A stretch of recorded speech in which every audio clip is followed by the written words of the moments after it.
പ്രിയമുള്ളവരെ, ഇന്നത്തെ ഒരു കാഴ്ച ആരോഗ്യ സംരക്ഷണത്തിന്റെ അനിവാര്യതയെക്കുറിച്ച് നമുക്കാരും കൂടുതലാരും പറഞ്ഞു തരേണ്ട ആവശ്യമില്ല. അത്രയേറെ നിരന്തരമായിട്ട് നമ്മൾ അത്തരം കാര്യങ്ങളിലേക്ക് ബോധവാന്മാരാക്കാൻ വേണ്ടി ആരോഗ്യ മേഖലയിൽ നിന്നൊക്കെ നിരന്തര വാർത്തകൾ വരുന്നു. നമ്മുടെ കൺമുമ്പിൽ വരുന്ന ഒത്തിരി അപകടങ്ങൾ, അല്ലെങ്കിൽ എന്താ പറയുക, വ്യായാമമില്ലാത്തത് കൊണ്ട് അമിതമായ ഫാറ്റ് അടിഞ്ഞുകൂടിയതുമായി ബന്ധപ്പെട്ട് നടക്കുന്ന ഒത്തിരി പ്രശ്നങ്ങളുണ്ട്. ആ പ്രശ്നങ്ങൾക്ക് യഥാർത്ഥ പരിഹാരമാർഗം എന്ന നിലക്ക് നമ്മുടെ ഭക്ഷണ രീതിയിൽ വരുന്ന മാറ്റങ്ങളും കൂട്ടത്തിൽ നമ്മൾ കറക്റ്റായിട്ടുള്ള വ്യായാമം വേണം എന്ന് പറയുന്നത് സാധാരണക്കാരല്ല, ഉയർന്ന ഡോക്ടേഴ്സാണ്, ആരോഗ്യ മേഖലയിൽ നിന്നാണ്, WHO ഭാഗത്തു നിന്നൊക്കെയാണ്. അപ്പം എന്തായാലും അത്തരം കാര്യങ്ങൾ ഉൾക്കൊണ്ടുകൊണ്ട് ജീവിതത്തിൽ അത് പ്രാവർത്തികമാക്കാൻ ശ്രമിക്കുന്ന എൻ്റെ ഗ്രാമത്തിൽ എനിക്ക് ഇവരെ ഓർത്ത് എന്നും അഭിമാനമുണ്ട്. കാര്യം അത്ര മേഖലയിൽ ഒത്തിരി കാലം പ്രവർത്തിച്ചൊരു വ്യക്തിയെന്ന് എനിക്ക്. അപ്പോൾ എൻ്റെ ഒരു പ്രിയ സുഹൃത്തും കൂടെ ആയിരിക്കുന്ന വാപ്പുവാണ് ഇതിന് നേതൃത്വം വഹിച്ചുകൊണ്ടിരിക്കുന്നത്. ഞാൻ ഒരുപാട് സത്യം പറയട്ടെ, ഒരുപാട് അയക്കണം ഞാൻ ഇതൊന്ന് വീഡിയോ എടുത്ത് പകർത്തുന്ന രീതിയിൽ. കാരണം നന്മയേറിയ പ്രവർത്തനങ്ങൾ സമൂഹത്തിലേക്ക് കൊണ്ടുവരേണ്ടത്. അപ്പോൾ വാപ്പുക എന്ന് തുടങ്ങിയത്? അത് ഒരു വർഷമായിട്ട് തുടങ്ങി.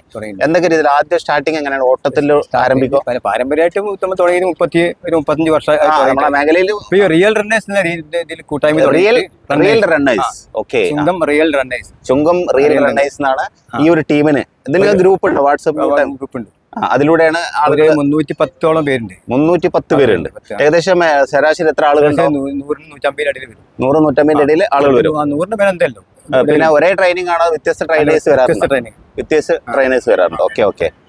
അപ്പോ ഒരാൾ മാത്രല്ല, വ്യത്യസ്തരായിരിക്കുന്ന ആളുകളുണ്ട്. ഇതിന്റെ കുറച്ച് അല്ലേ മക്കളോട് എന്നാണേ ഇവിടെ വരും. ഈ മുതിർന്ന, അതായത് നമ്മുടെ രക്ഷിതാക്കളെ കൂടെ ഈ കുട്ടികളെ നമ്മൾ പ്രോത്സാഹിപ്പിക്കണം. കാര്യം എന്താ വെച്ചാൽ വരി മക്കൾ വരി. അതായത് ഞാൻ മക്കളെ മുന്നോട്ട് കൊണ്ടുവന്ന് വെച്ചാല് നമ്മളൊക്കെ ഡോക്ടർ പറയാൻ കാത്തിരിക്കുകയാണ് വ്യായാമം ചെയ്യാൻ. സത്യത്തിൽ വാപ്പിനെ സമയത്ത് അറിയായിരിക്കും ഡോക്ടർ വ്യായാമം ചെയ്യാൻ വേണ്ടി പറയുന്നത് എപ്പോഴാണെന്നറിയോ? നമ്മൾ രോഗിയായി മാറുമ്പോഴാണ്. ഇത് സ്റ്റാർട്ട് ചെയ്യേണ്ട എവിടുന്നാണെന്നറിയോ? നമ്മളെ സ്കൂളിൽ ഒരു കുട്ടീനെ 5 വയസ്സാകുമ്പോൾ 1ാം ക്ലാസ് ചേർക്കും. ഈ 1ാം ക്ലാസ് ചേർക്കുന്ന ഒരു കുട്ടി അതിൻ്റെ ജീവിതത്തിൽ കൊണ്ടു നടക്കേണ്ടതാണ്. ഈ വർത്തമാനകാല സാഹചര്യത്തിൽ നമ്മളെ ഈ ഭക്ഷണ രീതിയിലൊന്നും മുഴുവൻ മാറ്റങ്ങൾ വരുത്താൻ നമുക്ക് സാധിക്കില്ല.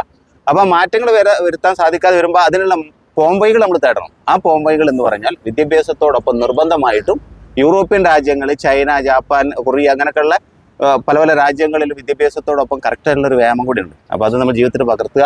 അപ്പോൾ മക്കളെ എന്നും വരാറുണ്ടോ? എത്രാം ക്ലാസ്സിലാണ് പഠിക്കുന്നത്? 1ാം ക്ലാസ്. മോൻ എത്രയില്ല? Max 8ാം class. എനിക്ക് 8 അല്ലേ? അതായത് 1ാം ക്ലാസ് മുതൽ 8ാം ക്ലാസ് വരെയുള്ള കുട്ടികളും കൂടി എന്ത് ചെയ്യുന്നുണ്ട്? രക്ഷിതാക്കളെ കൂടെ കൂടിയിട്ടുണ്ട്. ഒത്തിരി സന്തോഷമുള്ള കാര്യമാണ്. ഇങ്ങനെയുള്ള മേഖല ഇത് കണ്ടിന്യൂ ചെയ്യാൻ ശ്രമിക്കണം കേട്ടോ മക്കളെ. അത് നിങ്ങൾക്ക് ഒരുപാട് ഉപകാരം നൽകും. പഠിക്കാൻ, മെമ്മറി നന്നായിട്ട് വർക്ക് ചെയ്യാനൊക്കെ നമ്മളെ സർക്കുലേഷൻ നന്നായിട്ട് എന്ത് ചെയ്യണം? സജീവമാണ്. അപ്പോൾ മക്കളവിടെ പോയിരുന്നു കേട്ടോ. അപ്പൊ ഇനി ആരാണ് നിങ്ങൾ ചേരുന്നത്? അപ്പൊ അടുത്തതായിട്ട് ഈ ടീമിൽ നിന്ന് നമ്മൾ സംസാരം. അധ്യാപകനാണോ? അധ്യാപകൻ. ഏത് സ്കൂളിലാണ് പഠിക്കുന്നത്? L P school. എത്രാം ക്ലാസ്സിലാണ്? ഞാൻ ഇപ്പൊ 3ാം ക്ലാസ്സിലെ അധ്യാപകൻ. 3ാം ക്ലാസ്സിലെ അധ്യാപകനും കൂടിയാണ്. സംസ്കൃതി എന്നാണ് പേര്. അപ്പൊ സാറേ, അധ്യാപകൻ എന്നാലേക്ക് ഞാൻ എപ്പോഴും ഒരു വിദ്യാർത്ഥിയാകാൻ ശ്രമിക്കുന്ന ആളാണ്. സന്തോഷം. നമ്മളും വിദ്യാർത്ഥിയാണ്. ഒരു മരണം വരെ ഒരു മനുഷ്യൻ വിദ്യാർത്ഥിയാകണം എന്നാണ് എൻ്റെ ഒരു പോളിസില്ല. ഓക്കെ, എങ്ങനെയുണ്ട് മാഷേ ഈ ഒരു? അടിപൊളിയാണ്.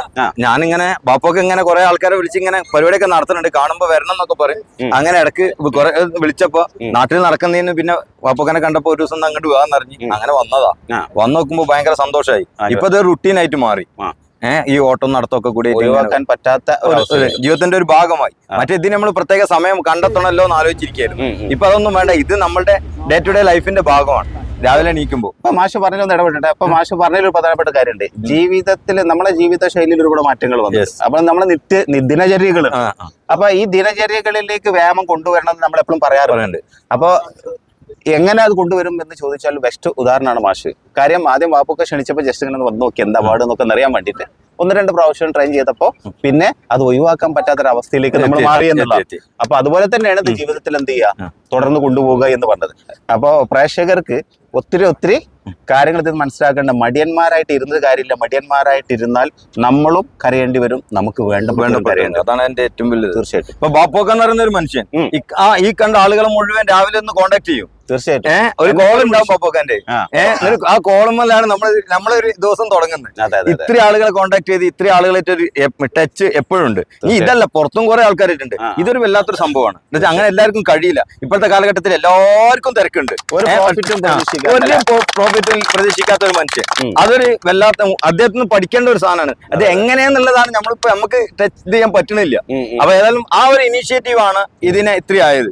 ഈ സ്വന്തം നാട്ടിലുള്ള ആളുകളുടെ ഒക്കെ ആരോഗ്യ കാര്യത്തിൽ എത്രത്തോളം കെയർ ചെയ്ത് ശ്രദ്ധിക്കുന്ന ഒരു മനുഷ്യൻ, അതിനെ ഓരോരുത്തരും ഇപ്പൊ ഇതിൽ തന്നെ എക്സസൈസ് ചെയ്യുമ്പോൾ ഞങ്ങളുടെ ഒരു മൾട്ടി ടീമാണ്.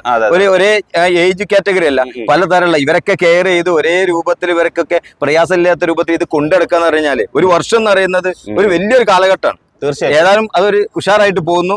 ഇനി കുറെ ആൾക്കാർ ഇപ്പൊ മാരത്തോണിന്റെ പ്രിപ്പറേഷനുമായി ബന്ധപ്പെട്ട് മലപ്പുറം മാരത്തോൺ നടക്കുന്നത്, അതിന്റെ പ്രിപ്പറേഷനിലാണ്. വലിയ ഓട്ടക്കാരൊക്കെ അതിന്റെ ബാക്കിലാണുള്ളത്. അതിന്റെ ഒരു കുറവ് ഉണ്ടാവും. 40-45 ആൾക്കാർ അതിലുണ്ട്. അതായത് 25 കൊല്ലം ആയിട്ട് ഷുഗറുള്ള ആളാ.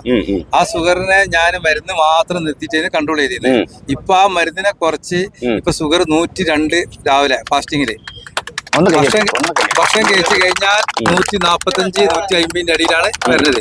അപ്പൊ ഡോക്ടറിനെ ചോദിക്കും ഇപ്പൊ ചെയ്തതാണ് എന്തില്ല കൺട്രോൾ ആയി വരുന്നത്. അത് എനിക്ക് ഭയങ്കര ഒരു എനർജിയാണ് ഇപ്പൊ ഉള്ളത്. തീർച്ചയായിട്ടും അപ്പൊ എല്ലാവർക്കും അങ്ങനെ അനുഭവങ്ങൾ ഉണ്ടാവും. അപ്പൊ നിങ്ങൾക്ക് ഇങ്ങനെയുള്ള ഷുഗർ രോഗികൾ, പ്രമേഹ രോഗം കാരണത്താൽ ബുദ്ധിമുട്ട് അനുഭവിക്കുന്ന പ്രയാസപ്പെടുന്ന ആളുകളുണ്ടല്ലോ, അതെ, അത്തരം ആളുകളോട് എന്താ പറയാ? അവർക്ക് പറയാനുള്ളത്, അവർ വീട്ടിലിരുന്ന് മരുന്ന് കഴിച്ചാൽ രോഗം എന്തില്ല മാറൂല.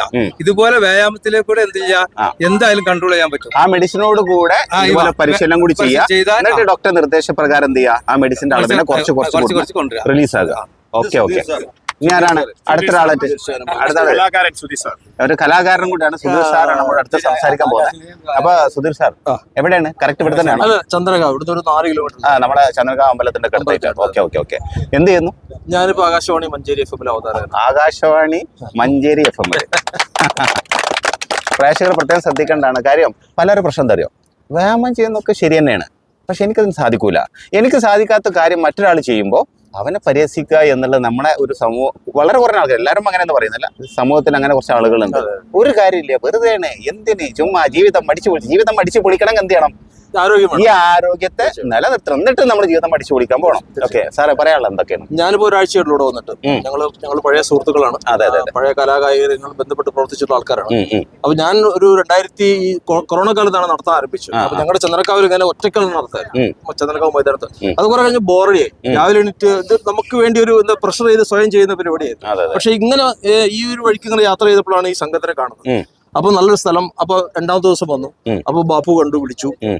അപ്പൊ ഒരു ആവേശം. എല്ലാ രാവിലെയും നമുക്കൊരു പ്രതീക്ഷയാണ്. ഇവിടെ ഇത്രയും ഒരു 10-100ഓളം ആൾക്കാർ, 100 കൂടുതൽ ആൾക്കാർ ഒരു സംഘമായിട്ട് ഒരേ ലക്ഷ്യത്തിന് വേണ്ടി മറ്റൊന്നും അതാണ് ഞാൻ പറയുന്നത്, നിഷ്കാമമായ എന്ന് പറയില്ല, അൺകണ്ടീഷണൽ ലവ് എന്നാണ്.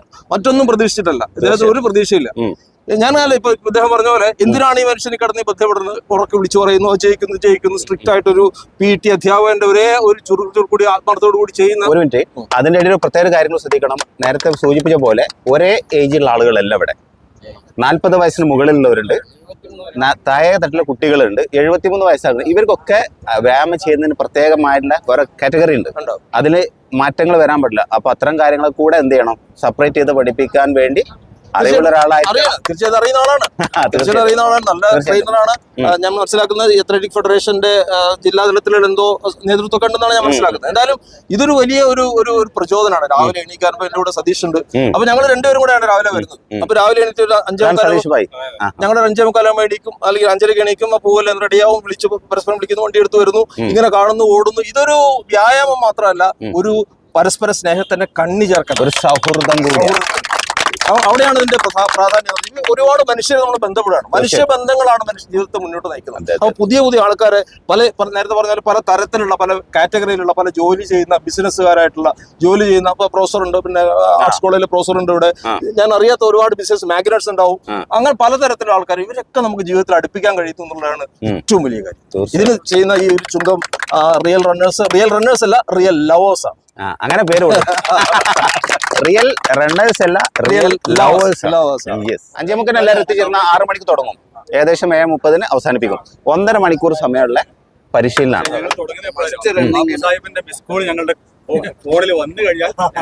അല്ല, പ്രേക്ഷകർ ശ്രദ്ധിക്കുക, അത് ഇവർ പറയുന്നതിന് മുമ്പ് എനിക്ക് എൻ്റെ ഒരു അനുഭവം, ഞാൻ അന്നേരം ജസ്റ്റ് ഒന്ന് കണ്ടുള്ളൂ. ഞാൻ ഒന്ന് വരുന്നുണ്ട് എന്ന് തന്നെ. എന്നെ കറക്റ്റ് ടൈം വിളിച്ചിട്ടുണ്ട്. ഞാൻ വേറെ തിരക്കിലായതുകൊണ്ടാ. അപ്പൊ എന്തായാലും അപ്പൊ ശരി. അപ്പൊ ഞാൻ ഈ വീഡിയോ വൈൻഡപ്പ് ചെയ്യാണ്. നിങ്ങൾ എൻ്റെ കൂടെ വേണം. അപ്പൊ ഇവരൊക്കെ പറഞ്ഞ കാര്യത്തിലേ നമ്മളെന്താ അറിയോ, ഇതുപോലെ നമ്മുടെ സമൂഹത്തിൽ നിന്നൊക്കെ ആരെങ്കിലുമൊക്കെ ഉയർന്നു വരേണ്ടതുണ്ട്. എങ്ങനെ? മറ്റുള്ളവർക്ക് വേണ്ടി സമയം ചെലവഴിക്കാൻ. ഇതിനൊന്നും പ്രോഫിറ്റ് പ്രതീക്ഷിച്ചിട്ടല്ലല്ലോ ചെയ്യുന്നത്. അപ്പൊ അതെല്ലാവർക്കും സാധിക്കുന്നില്ല. ദൈവം കനിഞ്ഞു നൽകുന്ന എന്തോ ഒരു അനുഗ്രഹത്തിന്റെ ഭാഗത്തിലാണ്. ഞങ്ങളൊക്കെ ഒന്നിച്ച് സ്കൂളിൽ ഒന്നിച്ച് പഠിച്ച ക്ലാസ്മേറ്റ്സ് ആണ്. പക്ഷെ അന്ന് ഒരു നേതൃപാഠവും ഇദ്ദേഹത്തിനുണ്ട്. അന്ന് ഞങ്ങൾ സ്കൂൾ ലീഡറായിട്ട് പ്രവർത്തിച്ച ആളാണ്. അത് അതിന്റെ ഒരു ചുറുചുറുക്കും ഇന്നും നിലനിർത്തുന്നുണ്ട് നമ്മൾ. തീർച്ചയായിട്ടും. അപ്പൊ അതുകൊണ്ട് ഇനിയും ഒരുപാട് കാലം ഞങ്ങൾക്ക് വേണ്ടി സേവനം ചെയ്യാനുള്ള ആയുസ്സും ആരോഗ്യവും ഒക്കെ. അപ്പൊ ഓക്കെ പ്രിയമുള്ളവരെ, ഇതോടുകൂടെ ഈ വീഡിയോ വൈൻഡപ്പ് ചെയ്യുന്നു. അടുത്തൊരു ടോപ്പിക്കുമായി നമുക്ക് വീണ്ടും കണ്ടുമുട്ടാം. അതുവരേക്കും നന്മ നിറഞ്ഞ ഒരു ദിനം എല്ലാവർക്കും ആശംസിച്ചുകൊണ്ട് ഇന്ന് റിയൽ റണ്ണേഴ്സിനോടൊപ്പം thanks for watching. Jai Hind.